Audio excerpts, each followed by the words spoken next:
Desde Sede de Inspección de Educación Artística queremos darle la bienvenida a esta nueva transmisión en vivo.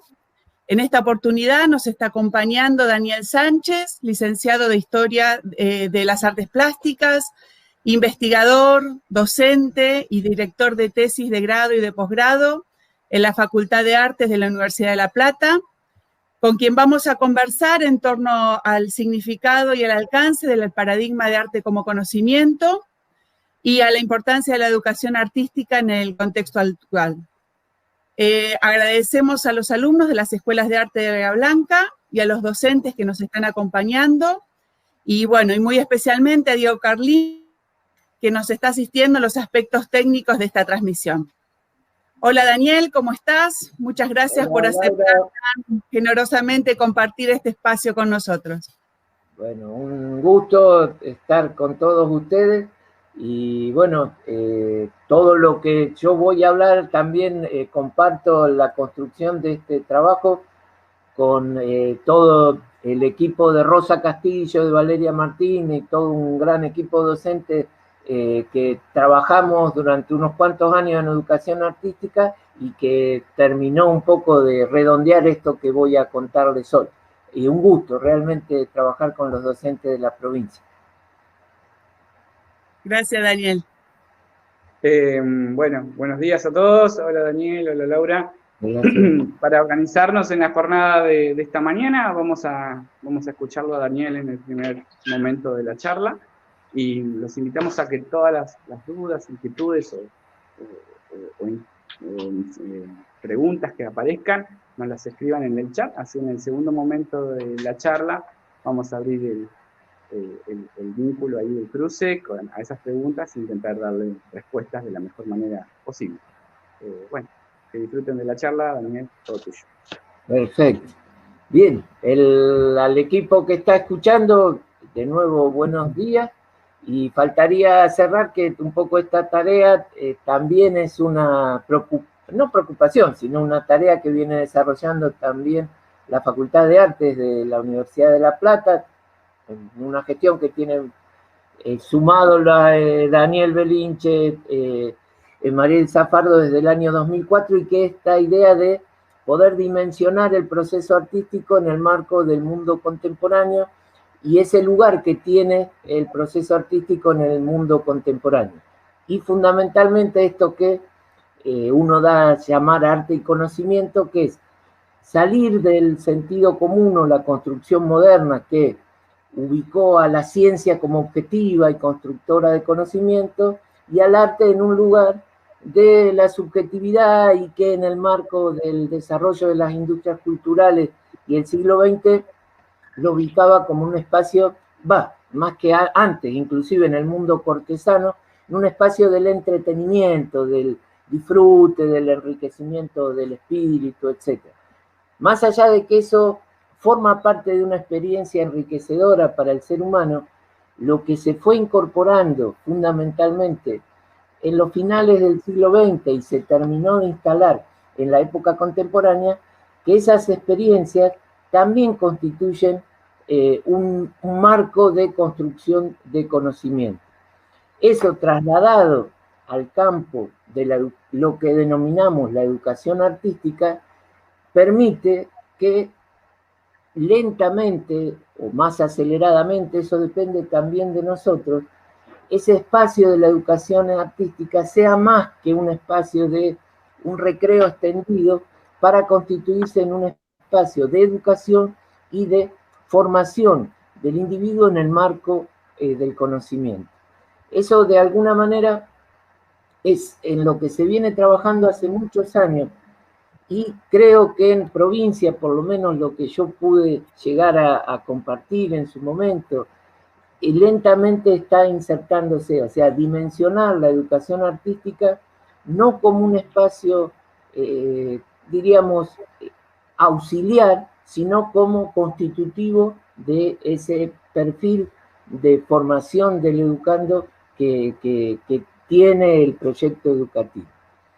Y en este caso, antes un poco de terminar esta breve introducción, con respecto al vínculo entre arte y conocimiento, también hay como dos corrientes, ¿no? Una que fue la primera que un poco saltó en los años 60 y que se instaló mucho. Yo tuve la suerte de trabajar en los finales de los 90 y casi toda la primera parte del siglo XXI con la línea de la escuela de Goodman, de Harvard, ¿no? De una escuela de Boston, de Linda Nathan, que es la directora y que llevaba adelante con mucho éxito ese desarrollo, que es esta idea de utilizar el proceso artístico, lo estético, como facilitador de aprendizaje. Eso es un elemento que ya está instalado de alguna manera, decir, bueno, yo tengo que enseñar matemáticas o física, que son disciplinas ancladas en una lógica muy dura, puedo utilizar recursos del proceso artístico, recursos estéticos, para facilitar ese proceso de aprendizaje. Eso se utilizó muchísimo para de alguna manera trabajar inclusive con escuelas vulnerables, donde lo estético, la experiencia dentro de los marcos más ampliados de los sentidos, facilitaba el acceso a ese proceso lógico, abstracto, muy duro. Esa línea, de alguna manera, que en parte trabajó Howard Gardner, por ejemplo, en el marco de esta escuela de Harvard, diríamos, de la escuela de Boston, tiene un marco importante, y en la línea más española, un profe que se llama Hernández y Hernández, que trabaja este tema de lo artístico como facilitador del aprendizaje.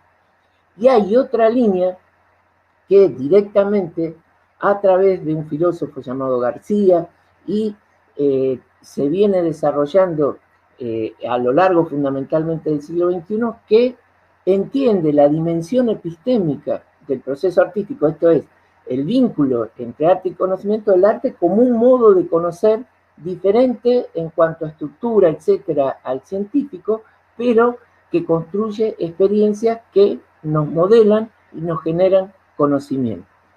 Cualquiera de esas dos líneas se utilizan en la educación artística y pueden ser desarrolladas en cualquiera de las disciplinas artísticas, con las especificidades que vienen al caso en función de qué disciplina estamos trabajando. Y lo último, ya con esto termino la introducción, el marco en el cual estamos viviendo, integrado a través de mediaciones muy fuertes, todo lo que es el mundo de las redes, nuestros mundos con los celulares, nuestro abordaje a la realidad, hoy día siempre estuvo mediado por nuestros sentidos, esto es de la época de Kant, ¿no? Pero ahora mucho más mediado por construcciones que no dejan de ser estéticas. Yo siempre pongo el ejemplo más crudo. La nota del noticiero, que supuestamente es un espejo de la realidad, tiene atrás un camarógrafo, un periodista, una compaginación, o sea, un montón de elementos que a través de cómo lo enfoco, si le pongo música o no le pongo música, qué retórica utilizo, etcétera, construyo un acontecimiento que me genera una experiencia de conocimiento, una construcción de realidad, que mucho de lo que está armado tiene que ver con lo estético. Estético, vuelvo a insistir, no como lindo, sino estético como modo, a través de otros sentidos, de los sentidos concretos, el oído, la vista, yo llego a generar una experiencia de realidad.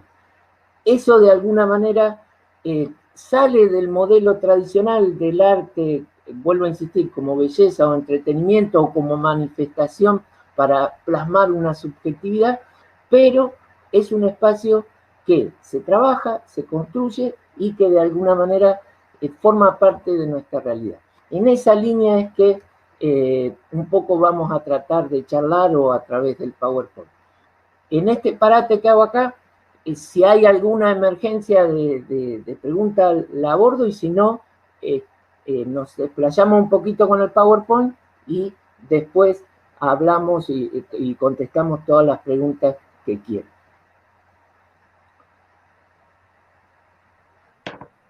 Bueno, genial, Daniel. ¿Te parece, Diego? ¿Vamos al Power? Y ustedes, si quieren, pueden ir escribiendo las consultas, las preguntas que les vamos a retransmitir a Daniel Sánchez durante la... ¿Sí?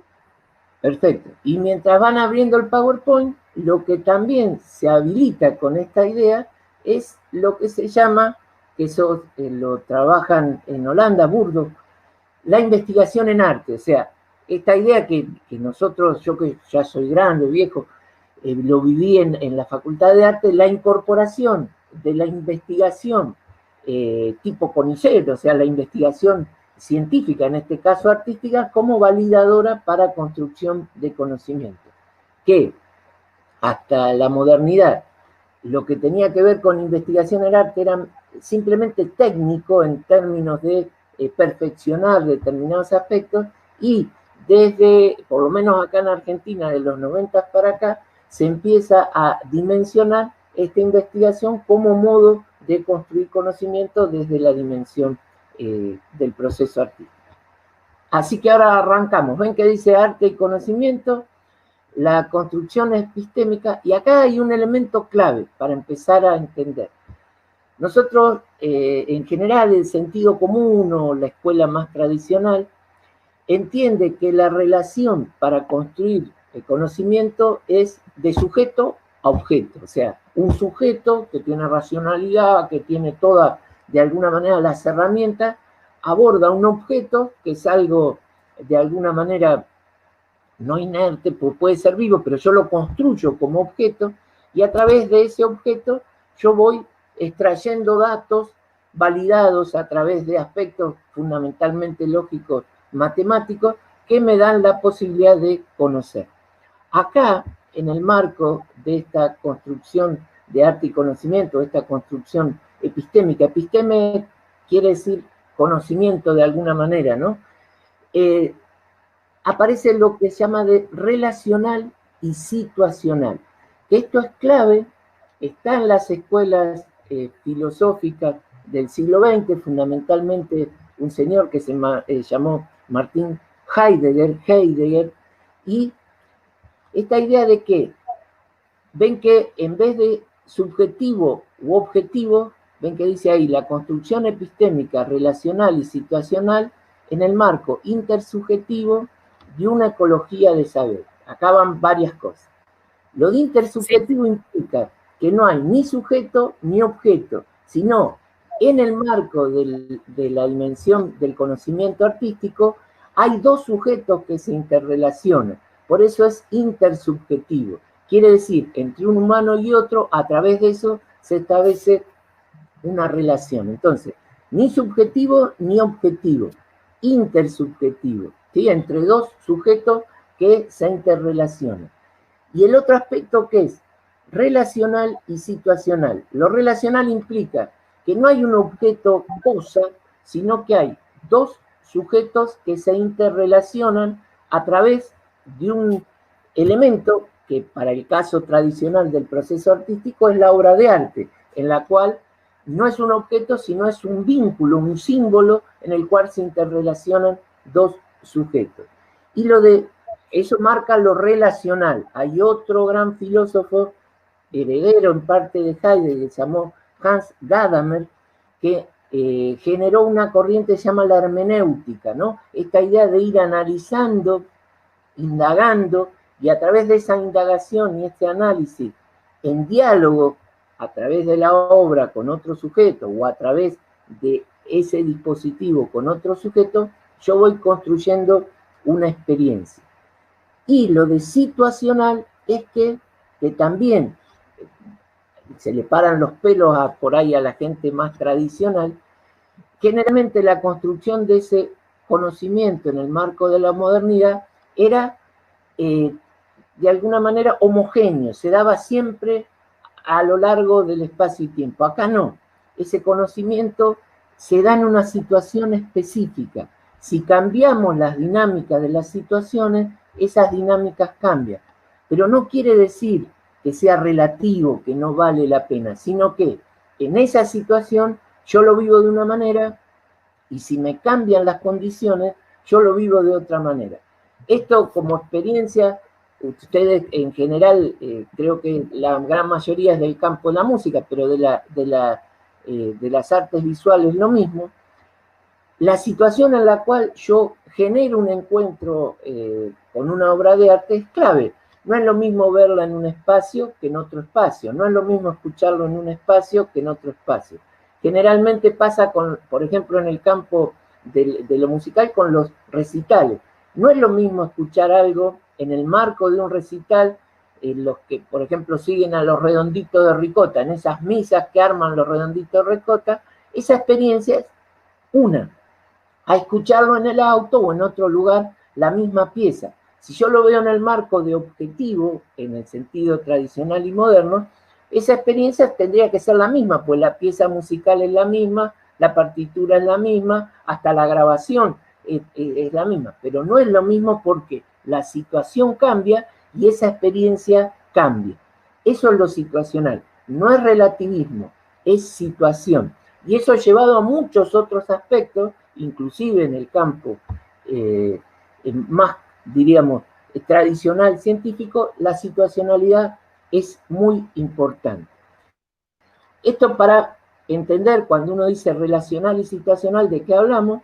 Lo intersubjetivo lo hablamos, y lo de ecología de saberes lo tomamos de un filósofo que se llama Boaventura de Sousa Santos, que es un filósofo latinoamericano, que es portugués, pero vivió en Brasil o vive en Brasil hace mucho tiempo, y que él plantea también esta idea de esa situacionalidad genera el hecho de que los saberes están armados también en una situación política y de alguna manera de jerarquización. Esto en el campo de cualquiera de las artes, de validar o valorar más un tipo de arte que viene, en el caso nuestro americano, de Europa, a una cosa que se puede generar en nuestro entorno. Entonces, hablar de ecología de saberes es de alguna manera entender que en esa situacionalidad no hay jerarquías y de alguna manera salirse un poco del modelo tradicional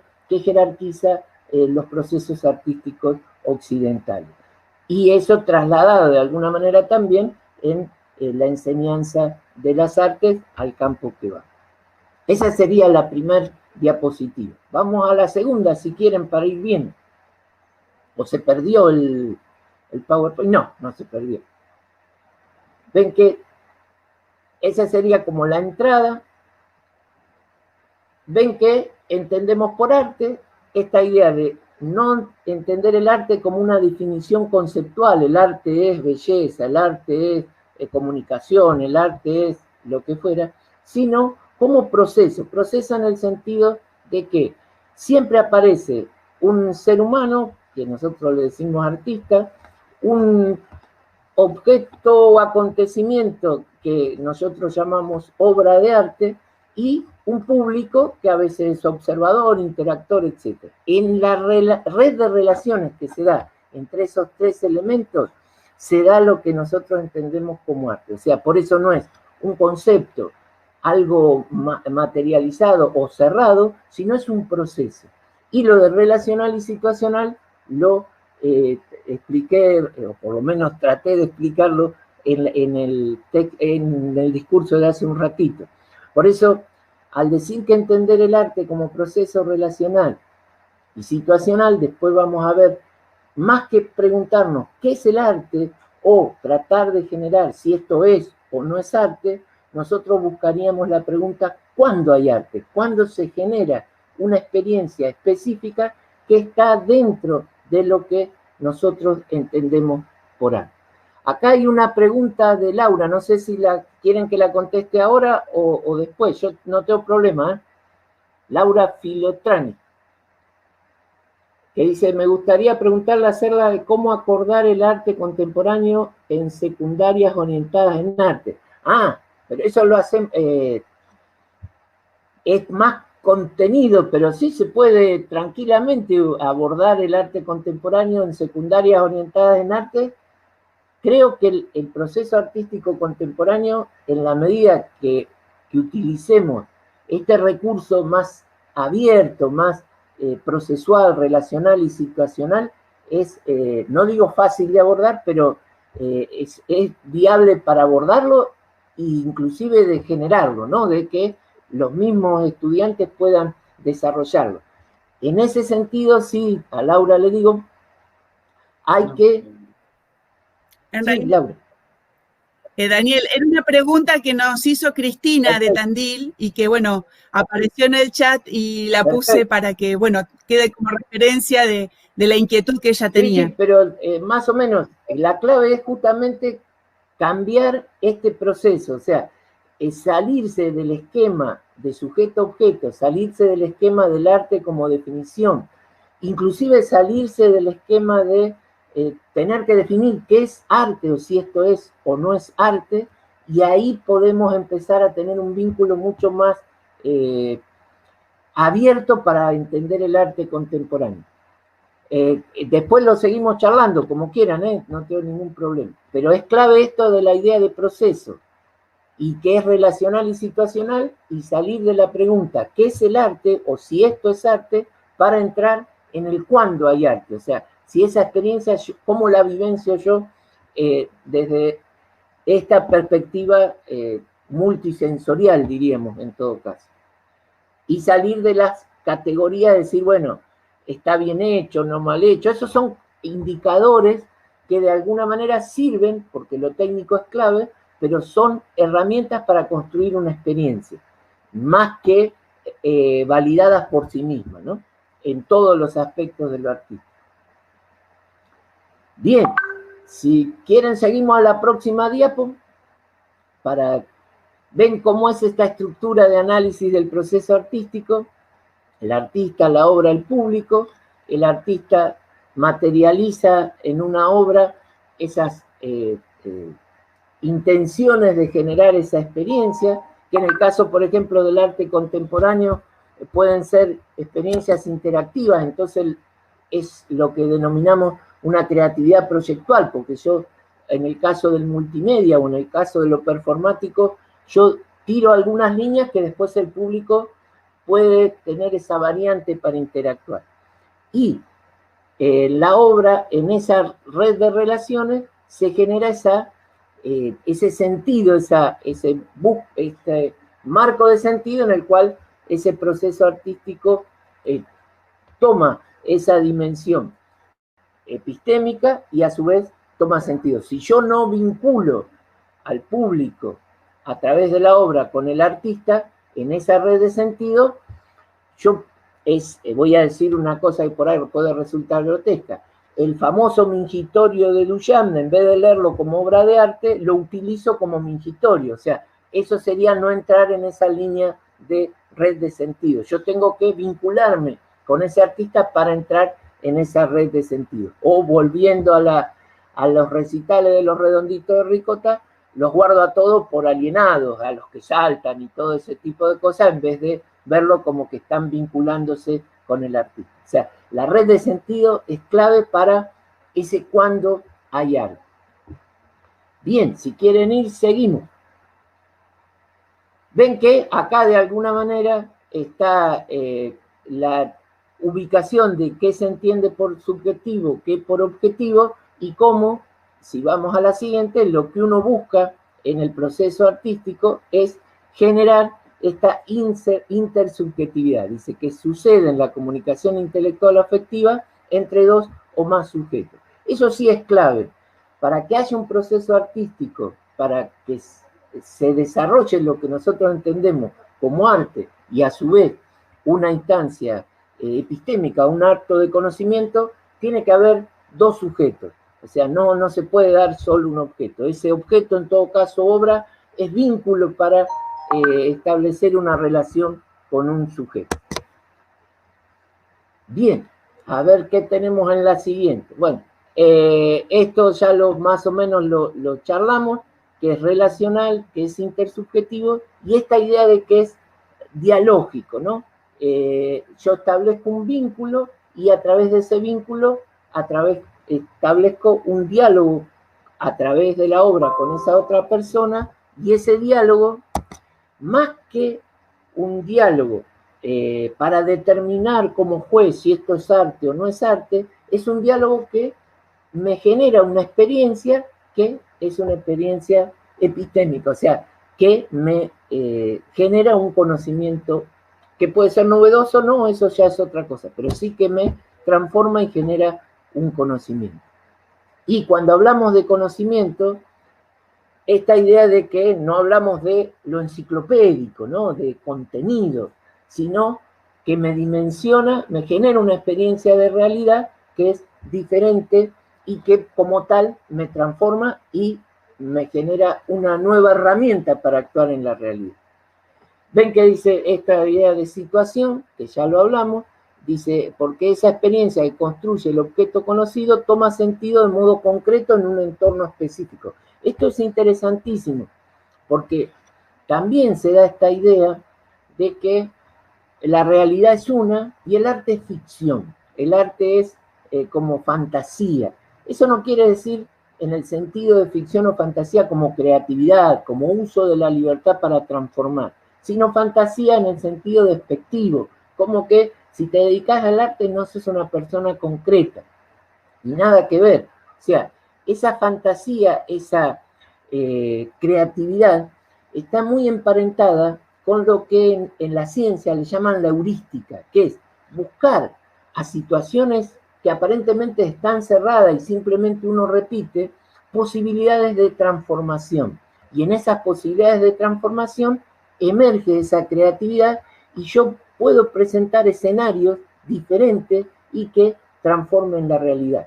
Eso es clave en el proceso artístico y en esa dimensión epistémica del proceso artístico, especialmente, y ahí vamos, en la educación, y no en la educación específica, en una facultad de arte, etcétera, sino en la educación básica, porque en la medida que yo integro la educación artística en la formación integral del alumno, del ser humano, lo que genero es un ser humano creativo, pero no creativo para que invente ficciones o pinte paredes, no, creativo para que pueda construir escenarios diferentes a los establecidos y generar un ser humano transformador, ¿sí? En ese sentido, y esas herramientas la da el proceso artístico, esto es decir, toma sentido de modo concreto en un entorno específico.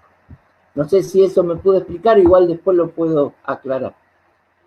Si vamos a la siguiente, esto de que es universal en el sentido de que es antropológico, o sea, todo ser humano como especie humana está capacitada para producir y de alguna manera procesar y comprender el proceso artístico. Esto también salir de los iluminados, de lo que solo se nace artista, no. Todo ser humano está en esa posibilidad, es parte del ser humano. Un perrito, por más hornero que pueda hacer un nido hermoso, pero no dimensiona simbólicamente. Esto yo lo tomo fundamentalmente de un filósofo que se llamó Ernst Cassirer, que habla de la producción simbólica, el que construye símbolos, el que genera un universo simbólico que de alguna manera es complementario del universo físico, es el ser humano. Las otras especies en la Tierra están como atadas a ese mundo de la naturaleza. El ser humano puede superarlo eso. Bueno, en ese sentido es universal porque es condición humana el poder producir y de alguna manera comprender lo artístico. Pero toma sentido, y ahí de nuevo lo de la situacionalidad, en un espacio y tiempo determinado. No es abstracto en el sentido de que está por fuera del espacio y tiempo. Y ahí entraría lo de la ecología de saberes, ¿no? Los procesos artísticos se dan en situacionalidades y en espacios y tiempos determinados. Yo no puedo retroceder al Renacimiento italiano, por más que lo pueda ver, mi construcción es de un aquí y ahora y lo voy a entender y desarrollar en un tiempo y espacio específico, que es el nuestro de Argentina, siglo XXI, etcétera, etcétera. Bien, si seguimos, bueno, esto del qué al cuándo hay arte ya lo charlamos, esta idea de que, ven que el arte dice no es un concepto a priori, sustancial, universal, como trató de construirlo el pensamiento moderno, Cuando yo hablo de pensamiento moderno, es esa modernidad que se construye a partir del siglo XV y llegó más o menos hasta el siglo XX, es esta especie de idea de que el pensamiento racional occidental era el único y lo que tenía que hacer el resto del mundo era tomar ese pensamiento y abandonar cualquier otro tipo de pensamiento, y a partir del siglo XVIII ese enciclopedismo, ese modelo científico unívoco y uniforme. De alguna manera, tanto el pensamiento posmoderno como el contemporáneo integra en todo aspecto, inclusive esto ya lo sabemos en los aspectos sociales y antropológicos, el concepto de diversidad, ¿no? No el de homogeneidad, sino el de diversidad. Y esa diversidad ancla en una situacionalidad. Y el proceso artístico encaja perfecto en ese modelo diverso y situacional. Por eso la pregunta, más que preguntar, ¿es esto una obra de arte? ¿Es esto arte? Es decir, ¿cuándo se construye esa experiencia artística? Y desde el punto de vista, después lo vamos a ver, de la enseñanza de lo artístico, es decir, yo tengo que dar herramientas a las personas, los que van a ser artistas específicos desde otras perspectivas, pero en la enseñanza general, disponer a ese futuro ciudadano la capacidad para generar la heurística y herramientas para poder abrirse a esa experiencia relacional y situacional del cuando allá. Bien, no sé si hay algo más.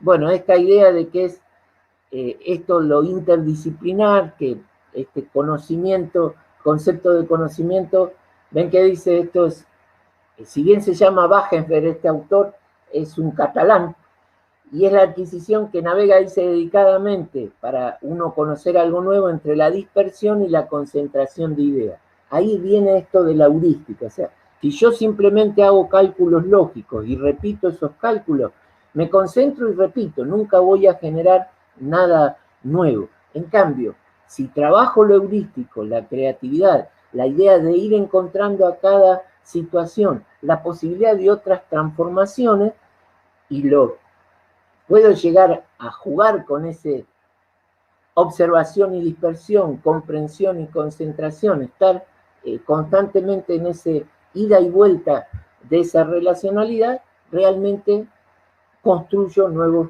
conocimientos. Y por eso habla de la frontera interdisciplinar. Esta acción que inclusive nosotros los que somos más grandes lo vivimos en la educación, de sectorizar por materias, por situaciones. Una es el método de las ciencias sociales, otro el método de las ciencias naturales, etcétera, etcétera. Y todo desde la taxonomía de lo cerrado, no nos genera un ser humano integrado. La interdisciplina, el diálogo entre las disciplinas, la relacionalidad son sumamente importantes para esa construcción del conocimiento. Y vuelvo a insistir, el proceso artístico da herramientas geniales para esa interdisciplina. No sé si hay otra diapo. Bueno, las propiedades, ven, del conocimiento. El contenido, yo sin contenido, sin algo, no puedo hacer nada. Ven que acá aparece un elemento que es el método. Uno cree que planteando esta idea del proceso artístico como conocimiento, esta idea de la interdisciplina, no seríamos metódicos, no, todo lo contrario. O sea, justamente estos procesos, hay un autor que se llama Pierre Levy que habla de la idea de complejidad. Vuelvo a la idea del noticiero. Esa pequeña nota del noticiero tiene un método impresionante, o sea, hay una compaginación, hay un director de cámara, o sea, hay todo un trabajo específico que se aplica interdisciplinar, y no quiere decir que si uno habla de relacionalidad y situacionalidad, deja de lado el método. No, todo lo contrario. Es un método, ustedes que en la gran mayoría son artistas, o sea, son productores de arte, saben que no se trabaja desde la nada. Hay una disciplina, yo aprendo, tengo una estrategia, tengo un modo de trabajo. No será lineal, pero sí es un modo. Así que el método siempre va a estar. Justamente lo que hace la investigación en arte es insertarse y tratar de alguna manera, desarrollar ese método que, vuelvo a insistir, puede ser complejo, puede ser multidimensional, pero que sí uno lo puede materializar de alguna manera en un discurso, en una racionalidad, como para poder comunicarlo. Y obviamente todo proceso de conocimiento tiene un lenguaje, ¿no? Eso si no hay lenguaje no nos podemos comunicar, no podemos interactuar como seres humanos.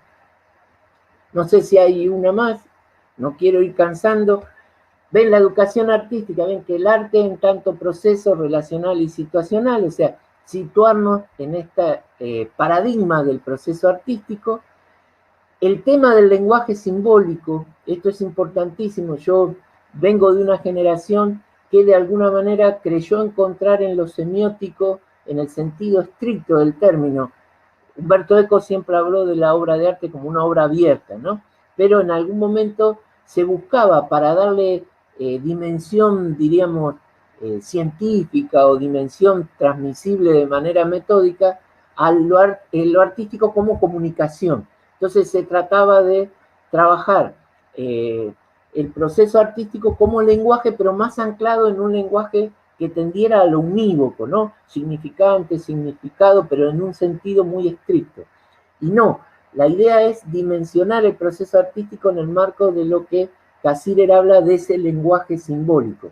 Ese lenguaje que es multidimensional, justamente esa obra abierta que habla Umberto Eco, y que de alguna manera retoma que amén de la comunicación que se da, lo que busca el lenguaje simbólico es vínculo, es interacción y vínculo entre seres humanos. Esto es Cassirer y fundamentalmente Gadamer, que es la gran capacidad que tiene el lenguaje simbólico, ¿no?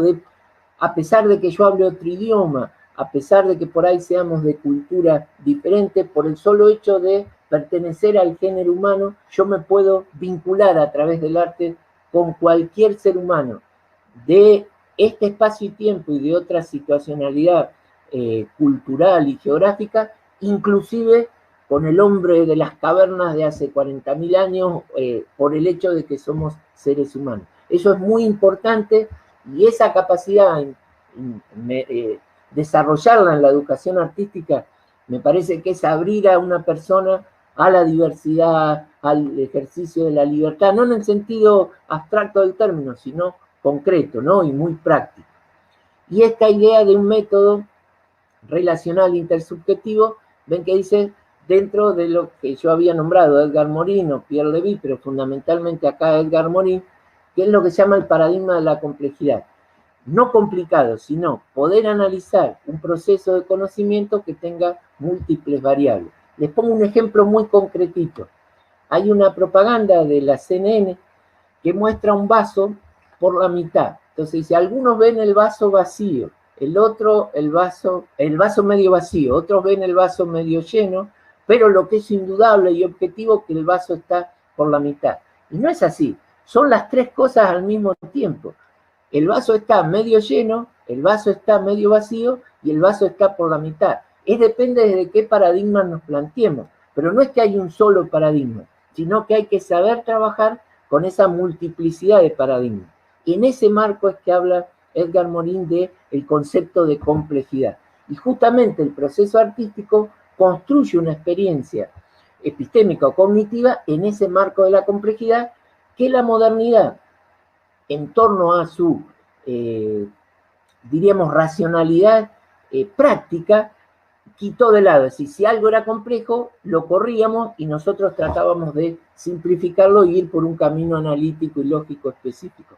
Eso es muy importante para entender por qué la educación artística vale para la formación integral y a su vez le da una dimensión de conocimiento, una capacidad de conocimiento a este futuro ciudadano muy importante, en el marco de la diversidad, que no es algo pequeño en estos tiempos que vivimos, ¿no? Que implica tolerancia, un montón de cosas. Si vemos la siguiente, bueno, la verdad como incertidumbre, fíjense esto, otro elemento, nosotros nos educamos, los que somos más grandes, en esta idea de un marco objetivo y casi con la tranquilidad que todo estaba resuelto, que el mundo era racional, que había leyes y que en la medida que la ciencia la descubríamos vivíamos tranquilos. Este tiempo que nos toca vivir ahora con el tema de la pandemia, etcétera, nos golpea, nos da un golpe de knockout prácticamente a toda esa fantasía que construía la modernidad, etcétera. Nosotros vivimos en una dinámica permanente y en una situación de incertidumbre permanente. ¿Cómo nos movemos frente a esa incertidumbre? A través de la creatividad, esto que hablamos de la heurística, etcétera.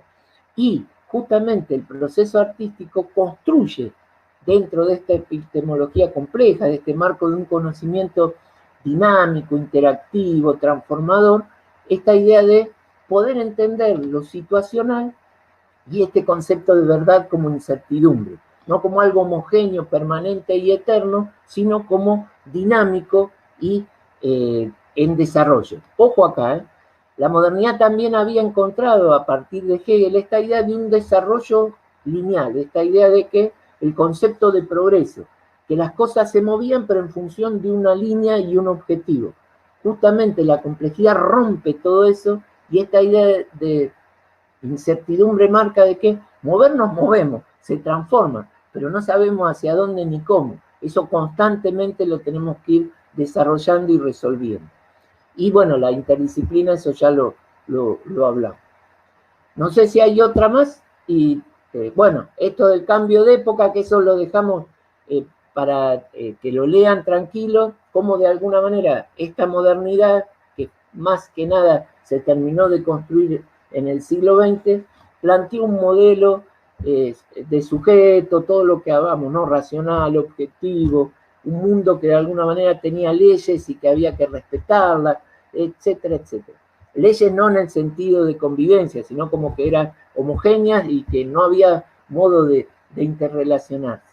Y como el mundo contemporáneo tiene una complejidad, una dinámica diferente y que de alguna manera el proceso artístico se dimensiona en ese marco de la complejidad contemporánea.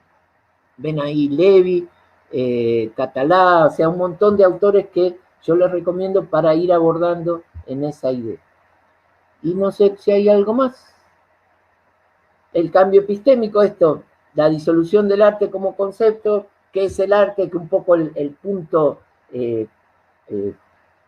así de quiebre fue ese dadaísmo, ese modelo en el caso de las artes visuales con Duchamp, o en el caso de otro tipo de arte con la ruptura de las reglas, pero era llevar qué es el arte al punto extremo, ¿no? Y ahora, en la contemporaneidad, más que nada, cuando hay arte, ¿no? Fundamentalmente yo siempre pongo los ejemplos, esta es una manifestación ecológica, pero estas situaciones performáticas, donde en espacios que por ahí son de manifestaciones políticas o de otro tipo de elementos, se utiliza lo simbólico para transformar. Y después lo que sigue es un poco las cualidades del arte contemporáneo, que ahí en todo caso, yo para no hacerla tan larga, les dejo para que lean y después, más allá de esta charla, cualquier duda o pregunta, yo dejo mi correo y todo y canalizamos esas dudas a través de esas vías. ¿Les parece? Como para no hacerla tan larga. Laura y Sebastián, que si quieren seguir un poco el cierre de esta introducción, esta idea de decir que el proceso artístico genera conocimiento, sí. ¿Qué tipo de conocimiento? Es un conocimiento relacional, situacional y en el marco de la complejidad. ¿Eso se puede llevar a la educación? Sí, totalmente, en dos planos. Por un lado, la educación artística específica, que es la formación de futuros hacedores en las disciplinas que fuere, y también en el marco de la educación general, lo que se llama la educación artística, no en el sentido positivista del término, de tomarla como un enriquecedor o en el marco de un entretenimiento o un recreo, sino como en un marco de un sistema de conocimiento complejo, un aporte más a formar ciudadanos que puedan resolver situaciones de incertidumbre y de complejidad desde un marco creativo y productivo transformador de la realidad. Ese sería un poco el cierre. Y abierto a las preguntas que quieren. Bien. Sí, gracias Daniel, muy clara todo tu desarrollo. Ahí en el chat tenemos varios saludos aparte y preguntas. Diego, yo no sé si querés compartirlas a las preguntas ahí abajo, las vamos leyendo, como ustedes digan, nos organizamos de la manera que sea más clara para compartir. Voy para arriba, veo que por ahí la profesora Lorena Forte hablaba de lo Sí. experiencial, ¿no? Un término que también está totalmente vinculado y que lo traes mucho en el texto también. Sí, y Mariela Apelán. Me iba bajando.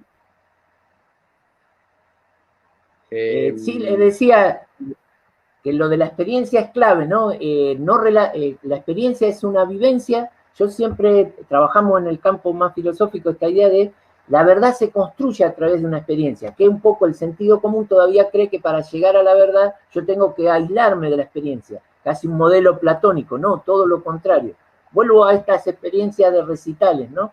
Esa vivencia es concreta, entonces yo no puedo descartar eso como parte de una construcción de verdad. Perdón, Sebastián, que creo que les corté algo. Ahí hay una pregunta, no, está muy bien. Ahí hay algo que Mariela Peláns, una profesora, nos pregunta, ¿qué nos podés decir de pensar la práctica docente como proyecto artístico en el sentido de pensar, actuar y crear sentido de comunidad? Totalmente. Hacer arte en educación. Totalmente. Un proyecto que yo trabajé yo fui parte de un desarrollo que trabajó esta profe Linda Nathan, que anduvimos por todo el país, que era arte y educación, esta idea de justamente el docente, de alguna manera, inclusive en la práctica griega antigua, la docencia es un arte, porque yo no es simplemente que soy una máquina que transmite contenido. Yo tengo que, en función de esa interrelación que establezco con ese otro, que es un ser humano, generar un vínculo para justamente modelar a través de un objetivo, de un método, de un lenguaje, ese vínculo y cumplir mi función. Totalmente. Cada clase que uno prepara de alguna manera es un proyecto creativo que yo tengo que analizar y ver con quién estoy para ver cómo lo voy a transmitir. Eso no cabe duda de que la docencia está muy vinculada a lo artístico en un sentido muy amplio, ¿no? No en el sentido tradicional de disciplina. Esteban González Garza, ahí hace otra pregunta sobre lo situacional. Dice, cuando nos preguntamos cuándo hay arte, estamos diciendo que un mismo proceso puede ser considerado arte en una situación dada y en otra situación no. Tal cual, exacto. Eso, por ejemplo, fíjense, yo doy en una materia que me toca dar pueblos americanos antiguos o historia antigua, un proceso que llamamos arte, mito y acción ritual. ¿Sí? Esta idea de que en el marco de culturas americanas antiguas o culturas antiguas, mucho de lo que hoy leemos como obra de arte eran rituales, eran mito materializado, o sea, no se leía como arte, sino se leía como una experiencia religiosa, llamémosle, parafraseando acá a Iglesia, pero voy al hecho de como un mito materializado. Entonces, obviamente, como es una red de hecho, muchos objetos que se ven en museos antes estaban en templos o en otros lados y se leen como obras de arte hoy y en otro momento no. Sí, eso totalmente. Y completando un poco la pregunta anterior, esta idea de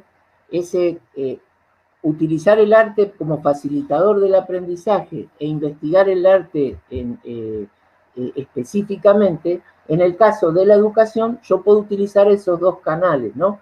Utilizarlo como herramienta facilitadora del aprendizaje y también investigar arte en sentido específico y construcción de conocimiento en sentido específico.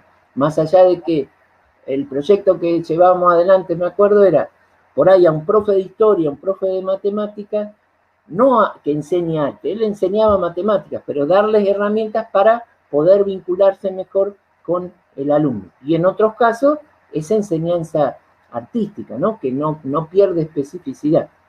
Eso para esta idea que la docencia es un arte, pero en ese marco, ¿no? Perdón. ¿Nos podrías ejemplificar qué cosas de la experiencia artística no deberían estar ausentes en esta concepción de arte como conocimiento, pensando en el aula, en una clase de arte de cualquier lenguaje? Sí. Primero que nada, esta idea de pensar en un otro, o sea, esta idea de que cualquier creatividad, entenderla en un proceso relacional, ¿no? O sea, si yo vamos a un caso concreto, le enseño a un alumno pintura, la clásica, la de Caballete, etc., el modo como yo tengo que plantear es esta idea, primero, antes que nada, de enseñar la técnica, de enseñar, disponerla a esa persona, a decir que él va a trabajar una dimensión simbólica a través de la cual va a establecer un vínculo con esa otra persona. Y lo que se tiene que plantear como posible artista es cómo llego a esa otra persona. Y ahí aparece lo técnico, pero no lo técnico como sí mismo, sino lo técnico como herramienta, como modo para potenciar ese vínculo. Y eso lo saben muy bien, por ejemplo, en el campo audiovisual, cuando se construye una producción audiovisual, cómo llego al otro para generarle, hacerlo llorar o lo que fuere, en el sentido, generar una experiencia potentísima, pero pensando en ese proceso.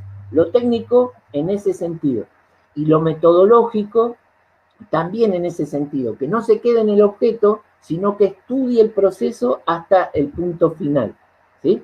De cómo sería, digamos, pensar la experiencia en función de justamente qué se quiere experimentar y qué se quiere comunicar al otro, ¿no? Por exactamente. Revalorizar lo relacional y lo situacional. Exactamente, y eso implica también vincularse con ese otro, porque no es lo mismo yo hago, y después si me quieren leer lo ven, y el que no le gusta es porque es un ignorante y no sabe. O por lo menos no es esa la idea. Por ahí si yo estoy parado en el viejo concepto de la vanguardia, sí, por el hecho de que me siento que estoy adelante del resto y el que no me sabe leer o aprende o es un ignorante. Ahora, si me vinculo de otra manera, es otra cosa. Esa es una decisión. Lo que pienso es que si uno en un proceso educativo, en una clase, cómo cambia la mirada y cómo cambia el aprendizaje que va a venir a posterior, ¿no? De esa experiencia. Si yo tengo como punto de partida que lo que estoy haciendo no es un objeto, no es algo acá, sino que lo que va a buscar es esta relación dialógica intersubjetiva, que todo el tiempo va a ir y venir. Ahí aparece, me posiciona como alumno, ¿no? Digo, que estoy aprendiendo algo desde con otra proyección. Sí, digo, total. Y en lo que decías de ecología de saberes, por ejemplo, el universo que tiene que ver con las cuestiones más reproductivistas del arte, no sé si del arte, pero sí de algunos aspectos, como por ejemplo todo el universo folclórico y la enseñanza folclórico, que muchas veces responde a modelos muy reproductivistas.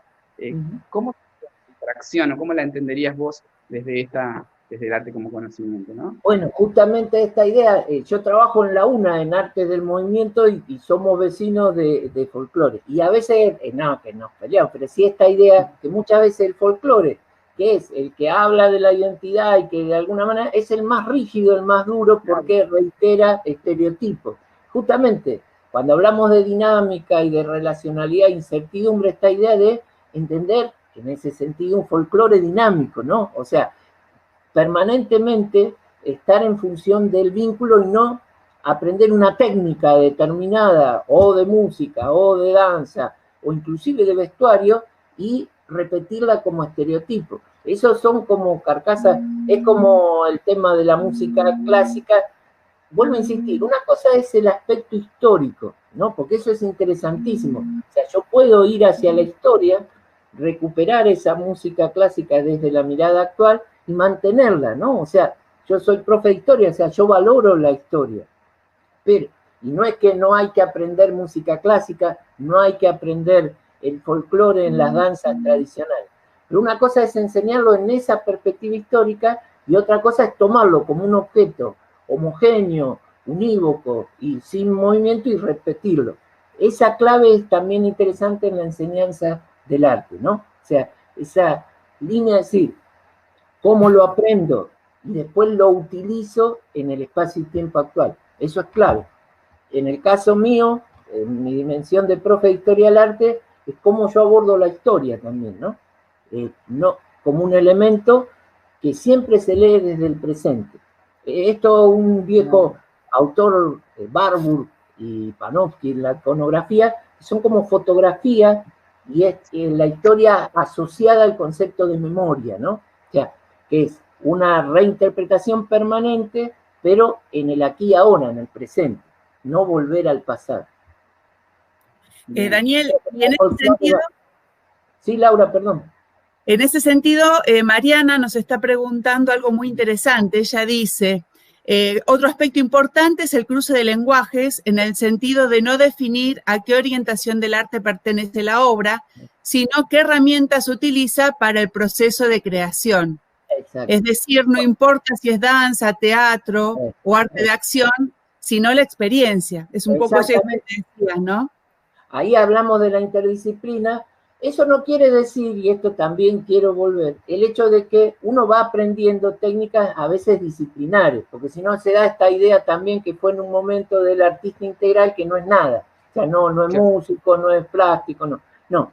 El tema es por ahí, manejar técnicas, pero esta idea de la integración y la interdisciplina, y por ahí, el trabajo, diríamos, en equipo, decir, bueno, yo soy músico, pero podemos trabajar en un marco interdisciplinar para construir una experiencia. Yo desde mi lado, el otro, construir algo integral. Eso el multimedia realmente nos ha enseñado muchísimo en ese aspecto, ¿no? O sea, cómo esa experiencia integral suma distintas disciplinas. Yo puedo ser capacitado para determinada disciplina, pero abierto al diálogo en la interrelación con las otras. Ir sumando otros elementos también. Sí, totalmente. Y Guadalupe avanza un poquito más en esto y te pregunta, dice, a veces los alumnos me preguntan si hay límites éticos para el arte con respecto a performance o arte extremo. ¿Cuál es tu opinión?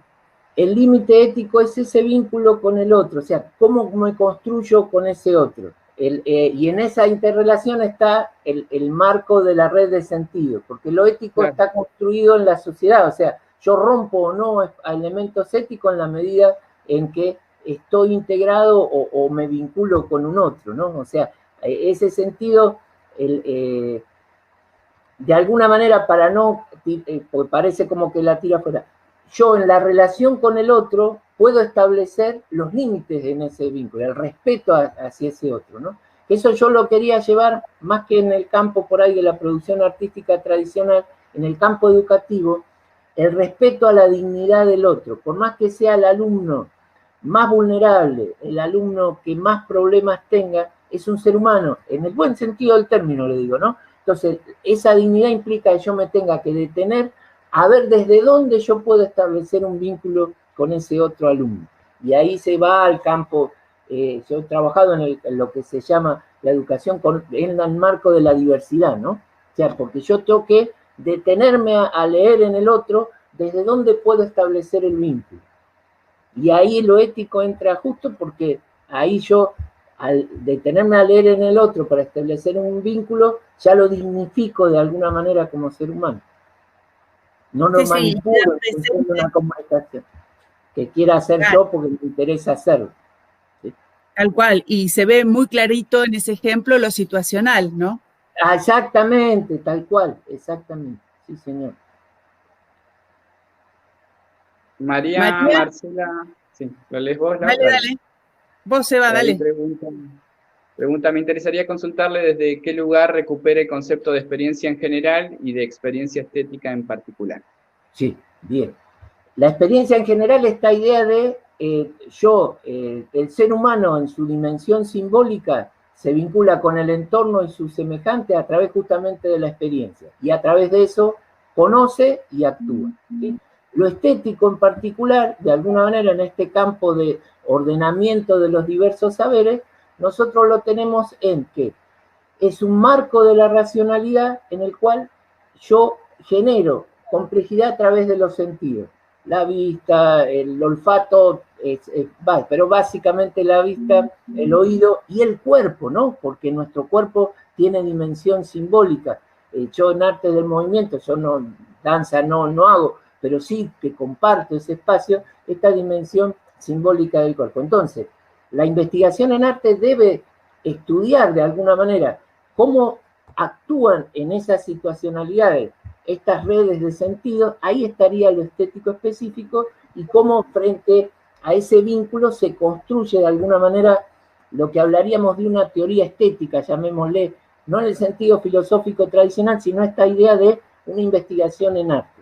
Ahí estaría lo específico del estético dentro de un marco de experiencia cognitiva general. No sé si pude responderle al alumno, o la profe, no sé. Y pensando, Daniel, en nuestros alumnos de las escuelas de arte, sí. ¿En qué orientaciones podrías darle para que realmente el paradigma de arte como conocimientos, esta experiencia, esta situación, lo relacional, lo intersubjetivo, qué le podrías vos decir a ellos en el momento de que empiecen a diseñar sus clases? ¿Qué cosas deberían aparecer? ¿Sobre qué cosas tendrían que hacer hincapié? Sí. Fundamentalmente en conocer a los otros, ¿no? O sea, yo estoy vinculándome con seres humanos, ver el grupo, integrarlo, conocer también lo que yo tengo que dar, porque eso también, yo en algún momento, me acuerdo malentendiendo a Pillon Rivière, se hablaba de relación de grupos operativos, etcétera, y como que se dejaba de lado el contenido. Yo si soy docente tengo que enseñar algo, o sea, yo me vinculo, trabajo en grupo, pero yo voy a aportar un conocimiento en el sentido enciclopédico, ¿no? El contenido famoso que habla Bachem.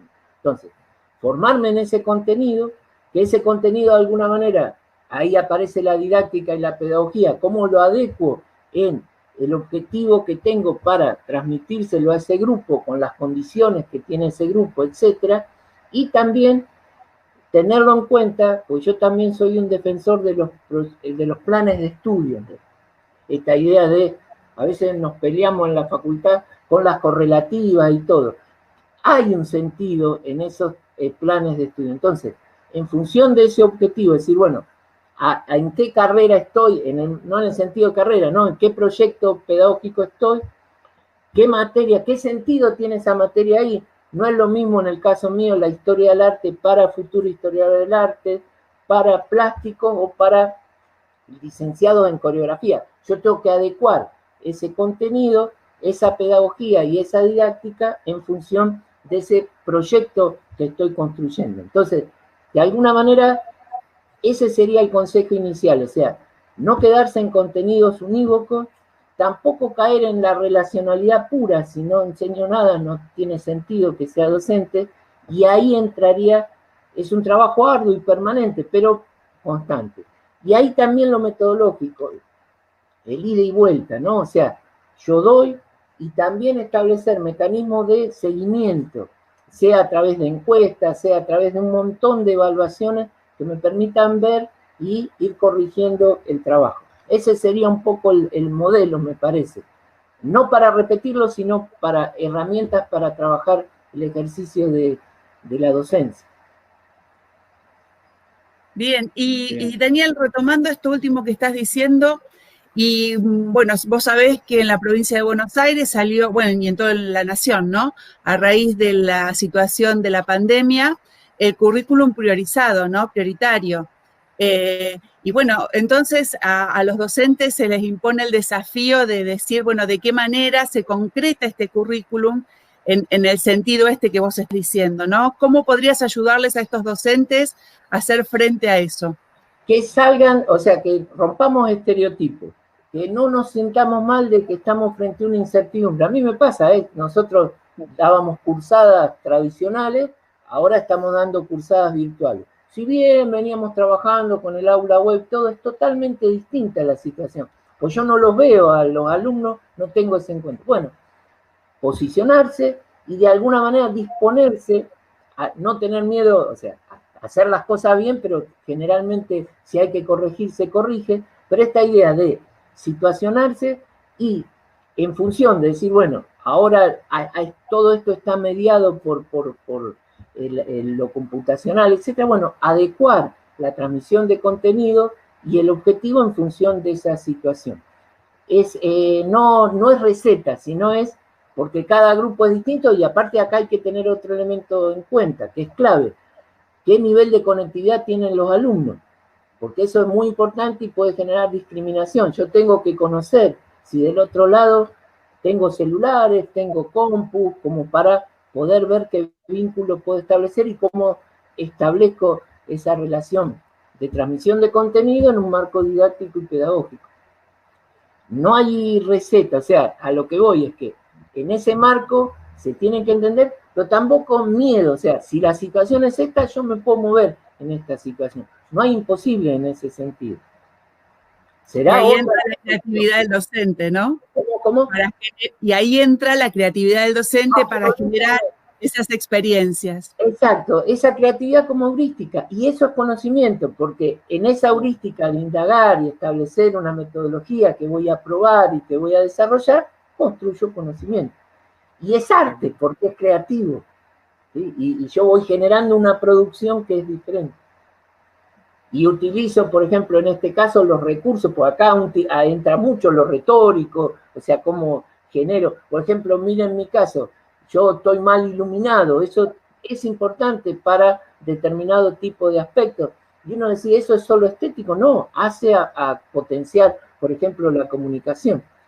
Y ahí entra a jugar todas esas herramientas. Perfecto. Ahí Anabela Marín preguntaba cómo, bueno, medio estaba, lo respondiste ya, cómo trabajar el arte de conocimiento ahora en este contexto de pandemia. Sí. Y después hay otra pregunta más abajo de Laura Sendra, profesora, que dice, quisiera saber la opinión de Daniel sobre la idea de qué puede enseñar y aprender, cualquier conocimiento desde un enfoque artístico. ¿La clave estaría en la metodología? En todo está, no solo en la metodología. Nosotros, yo en ese proceso que trabajamos con la Escuela de Arte de Boston, utilizábamos el recurso artístico para facilitar el aprendizaje. Ese era el arte casi como herramienta, ¿no? Como proceso. Pero también lo artístico se enseña, eso, ustedes son profes de Escuela de Arte, yo soy profe de Escuela de Arte, como contenido, ¿sí? Entonces, en ese sentido, hay que tener bien claro qué es o sea, dónde estoy enseñando, cuál es el objetivo a enseñar el contenido. Por eso esta idea de el método que voy a utilizar, que está en relación al contenido, y fundamentalmente a quién se lo voy a enseñar, porque eso también está en esa interrelación. No sé si pude contestarle, por ahí me perdí, y si no pude contestarle, aclaro más, ¿no? Sí, creo que sí, Daniel. Están diciendo acá en el chat que ha sido muy claro. No sé si queda alguna otra última pregunta. Tampoco queremos abusar de tu buena predicción. Cualquier cosa que quede, vía correo electrónico o a través del vínculo que podemos establecer, ningún problema. ¿Sí? Ya sea a través de la facultad o no hay problema. Para mí siempre es un gusto. Yo trabajo en el Museo Provincial de Bellas Artes, ahora me estoy por jubilar hace muchos años, así que la provincia es entrañable para mí, ¿no? En el buen sentido del término, la he recorrido y todo, así que me parece una buena idea. Así que bueno, a disposición. Bueno, Daniel, te agradecemos mucho a vos por compartir con nosotros este momento. Creo que ha sido muy significativo para todos los que te están siguiendo. Hay muchas palabras de agradecimiento por la claridad de tus conceptos, por la simpleza de tus palabras. Y bueno, realmente para nosotros es un honor tenerte en este espacio. Y te agradecemos nuevamente tu generosidad al acceder a esta propuesta. Bueno. Evidentemente este contexto nos ha, digamos, dificultado un montón de cosas, pero quizás en la presencialidad esto no hubiera sido posible, así que agradezco lo tecnológico tu generosidad para estar con nosotros. Bueno. El gusto es mío y bueno, a disposición, ya les digo, y no es chiste, o sea, cuando lo que requieran y que podamos ser útil. Yo formo parte de la Universidad de La Plata, de la Facultad de Arte, y en la UNA estoy en Arte del Movimiento, pero cualquier cosa que se pueda hacer desde ahí a disposición, ¿sí? Bueno, muchísimas gracias, Daniel, gracias. Y gracias a todos. Bueno. Estamos en contacto. Un abrazo enorme. Hasta luego.